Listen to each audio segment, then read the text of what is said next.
Alors, j'ai déjà exprimé le fait que la gauche a abandonné les campagnes pour se trouver d'autres clients. Oui, toute personne un tant soit peu observatrice de la vie politique s'en est bien rendu compte. Je vous parle cette semaine du Canon français, une boîte qui fait ripailler les gens partout sur le territoire. Ah oui, là c'est de la bonne ripaille franchouillarde à base de cochonailles et de bons picrates du pays. Mais ça, les amis, dans la tête matrixée d'une certaine gauche, bah c'est d'extrême droite. À tel point que des élus se sont mobilisés pour faire interdire une fête.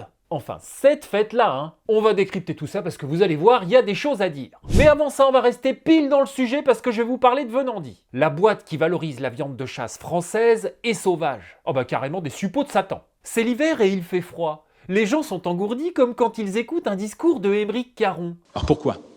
Mais heureusement, Venandi est là! Quelques amis et on se régale d'une raclette en toute simplicité accompagnée de copas de sangliers sauvages, de saucissons de cerf ou de chevreuil ou encore de filets séchés de sangliers sauvages. Que de victuailles, me direz-vous? Oui, vous répondrai-je, et c'est pas fini, parce que vous pouvez carrément verser dans le satanique en préparant une fondue de gibier sauvage. Non mais vous le voyez pas ce magnifique filet de cerf sauvage au bout de votre pic à fondue qui frétille de reconnaissance, ou même ce sauté de chevreuil sauvage qui mijote dans le vin des vignes de chez vous. Voilà, Venandi, c'est toute la viande de chasse de chez nous, en direct de nos forêts. Et bonne nouvelle, avec le code Richardis et à partir de 50 € d'achat, Venandi vous offre un saucisson et la livraison gratuite dès 70 € d'achat. Bah non, je vous engueule pas, je vous explique. Voilà, je vous laisse regarder cette vidéo avant de vous ruer sur le site venandi-sauvage.fr.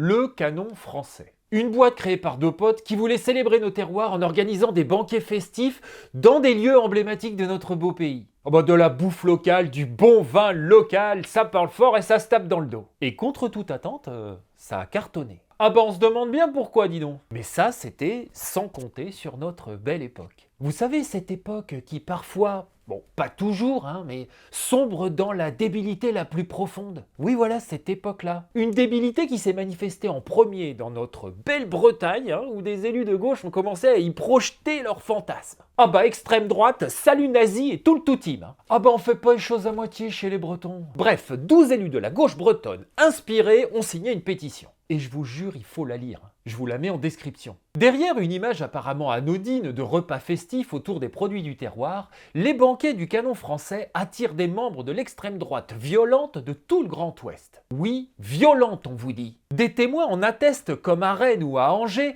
chants à la gloire de Bardella, salut nazi, propos et intimidations racistes envers des habitants et personnel de sécurité. Un à mort les bougnoules. Ah ouais, ça pique quand même.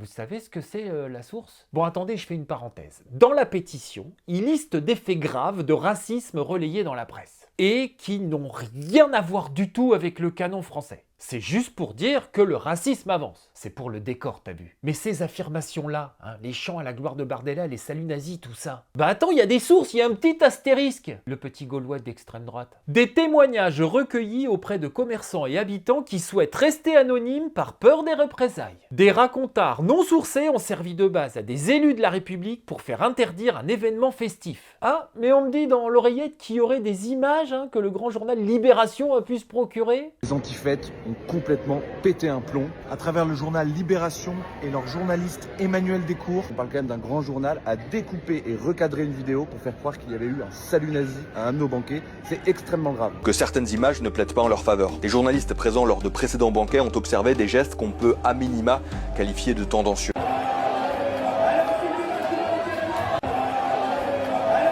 Lorsqu'on regarde les images, nous pouvons constater qu'il touche la tête de son ami, il lève la main pour lui faire une blague, c'est évident. Cette personne, nous l'avons contacté. Nous lui avons demandé exactement ce qui s'était passé. Il a dit mais je comprends pas, j'ai vu moi-même les images, je suis extrêmement choqué, j'étais là pour faire la fête avec mes amis.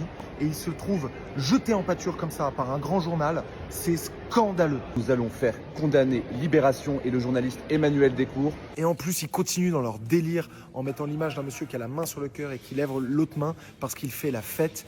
Et oui, dans l'esprit tordu du journaliste, c'est forcément un salut nazi. Ben non, non, non.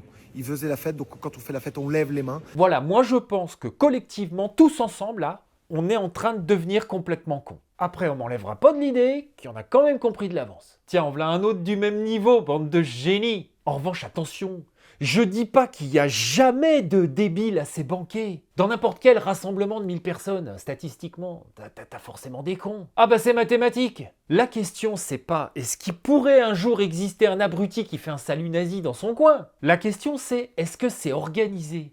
Est-ce que c'est toléré par l'organisation? Est-ce que c'est systématique? Et là, après des dizaines d'événements, 0 condamnation, 0 plainte, 0 incident grave rapporté officiellement. Donc, on fait quoi? On interdit tous les événements où il pourrait potentiellement y avoir un con? Ah bah bon courage pour organiser quoi que ce soit en France. Hein. Et les amis, c'est toute la gauche qui tape du pied. Hein. Le porte-parole même du Parti Socialiste a complètement dégoupillé. Quand des guignols d'extrême droite fantasment ce que sont nos fêtes de village, faut vraiment avoir grandi entre une station de métro et un vendeur de tour Eiffel en plastique pour y croire. Ah bah je te le dis Rémi, on vit pas dans la même France. Hein. Je dis ça sans haine, hein, mais cette ambiance-là... C'est la vie en perpénard au soleil des guitares. C'est le swing gascon qu'on joue sur votre toit. Cette ambiance-là, je la connais par cœur. À la chasse, dans les fêtes votives de ma Camargue et ailleurs. Oh purée, j'ai dit fêtes votives. Non libé, pardon. Autant pour moi, je retire. Hein, je voulais dire fête inclusive en non-mixité. J'ai bon? J'ai croisé aussi un article sur Blast, média de la même obédience directionnelle. Bien écrit, faut le dire. Le journaliste est allé incognito à un banquet du canon français, en infiltration. Et il est un peu dégoûté, m'skin. À Goven, ce samedi 8 novembre, il n'y aura ni chant à la gloire de Bardella, ni drapeau royaliste, ni salut nazi comme cela a pu se produire par le passé. Voilà, il n'y a rien eu là. Bon, j'ai pas eu de chance, mais on sait que ça, y en a eu avant. Voilà, selon Libération. Évidemment. Mais là, non, là, rien. Le seum. Mais dans cet article, je suis quand même tombé sur une perle. Ça commence avec un généreux plateau de charcuterie et Michel Delpech dans les enceintes. Le chasseur, évidemment. Rapidement, on se lève, on se prend bras dessus, bras dessous, pas vraiment le choix, et ça chante en se balançant en cadence, tandis que par-dessus les temps, soudain j'ai vu passer les oies sauvages.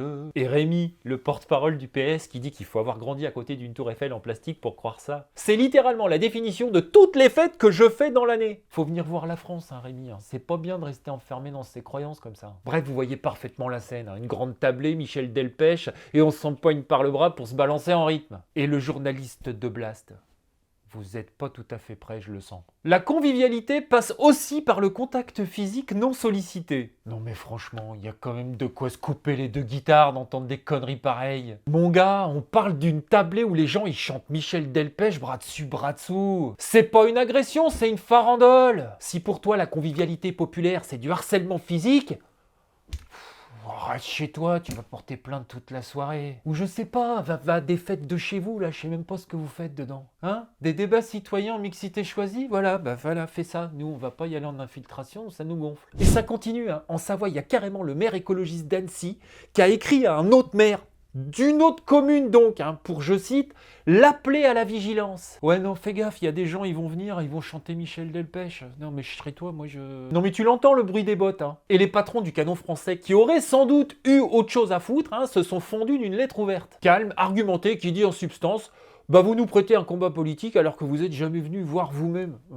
Du coup, vous parlez sans savoir. Bah il doit être abonné à Blast ou à Libé, je suppose que ça suffit. Mais peu importe hein, tout ça, parce que le procès en extrême droite, il est partout, tout le temps. Et il confisque l'intelligence des Français. Moi-même qui vote pas dans ce coin-là, je me fais traiter de facho toute la journée. Bah oui, attends, je chasse. Ça, c'est la extrême droite, ça. Comme Michel Delpech, le saucisson ou le pinard. Bon, à ce stade de la vidéo, il faut quand même traiter le sujet qui rend fou tout le monde. Otium Capital, la boîte de Pierre-Édouard Sterrin, est entrée au capital du canon français. Et oui, Sterrin est classé à l'extrême droite, catholique, identitaire. Du coup, j'ai appelé les fondateurs et ils m'ont dit 3 choses. Sterrin n'organise aucun événement, il n'intervient sur aucun contenu, ils l'ont même jamais rencontré. Non mais on s'étonne vraiment que ces banquiers qui fleurent bon l'amour des terroirs et de la France profonde attirent Sterrin. Il y a quand même une différence majeure entre aimer son pays et ses traditions et être d'extrême droite. Mais le problème c'est que ces valeurs ont été tellement abandonnées par une partie de la gauche qu'il reste personne d'autre pour les célébrer. Et quand Roussel ou Ruffin tentent de se les réapproprier, on les traite de fachos. Donc le problème c'est pas Sterrin. Le problème, c'est le rapport qu'entretient cette gauche-là avec ces valeurs-là. Maintenant, la vraie question, est-ce que ça change quelque chose aux banquiers eux-mêmes? Y a-t-il des discours politiques sur scène?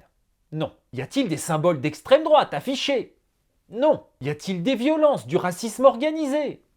non plus. Bon, après, je vais pas faire semblant non plus de pas voir les choses. Oui, on peut légitimement se demander pourquoi cet investissement. On peut même accepter le fait que ça peut en mettre mal à l'aise certains. Mais mettre mal à l'aise, c'est pas un délit. Et se poser des questions, ça justifie pas d'interdire bêtement. La ligne rouge, elle est simple. Le jour où le canon français organise de la propagande politique, là, on pourra parler. Mais fantasmer sur des intentions, c'est pas du débat démocratique, c'est de la police de la pensée. Cette société devient maboule, avec ses anathèmes là, et sa cancel culture débile. J'ai le droit quand même d'aimer mon pays, de manger du cochon et d'aller aux fêtes votives sans vous demander votre avis, sans que vous nous pondiez avec des mots jolis de bourgeois sur béton des articles orduriers. Moi je vous le dis, cette gauche-là, qui s'étouffe dans sa haine de la France des terroirs, elle est en passe de se prendre une déculottée des familles aux prochaines élections. Vous voyez de quelle gauche je parle là? Celle qui a coupé les ponts avec les terroirs. Celle qui confond vigilance antifasciste et mépris de classe. Celle qui voit un salut nazi dès qu'un type lève un verre de pinard un peu trop haut. Mais allez-y, continuez comme ça. C'est comme ça qu'on change le vote des gens, c'est bien connu. C'est en leur chiant dessus. Et après le pire, c'est que vous aurez les mêmes journaleux, avec leurs mocassins pompons, qui viendront sur les plateaux pour analyser le vote des campagnes. Des campagnes qui ne votent plus à gauche, dis donc. Mais comment cela peut-il bien être possible? Et ça va s'étonner, ça va faire des micro-trottoirs pour essayer de comprendre. C'est vrai qu'il faut avoir été en école de journalisme pour comprendre qu'on ne vote pas pour ceux qui regardent les cultures régionales comme un danger. On ne vote pas non plus pour ceux qui parlent de nos fêtes et de nos traditions avec mépris. Non, je suis désolé. On vote pas pour ceux qu'on préfère échanger clientèle et qui nous jugent désormais de très très loin. On ne vote pas pour ceux qui confondent l'amour de son pays, de sa culture et de ses traditions avec du racisme. Non. Non seulement on vote pas pour eux, mais en plus on les combat du coup, c'est dommage. Maintenant, si vous me permettez, un message au patron du canon français. Ne lâchez rien.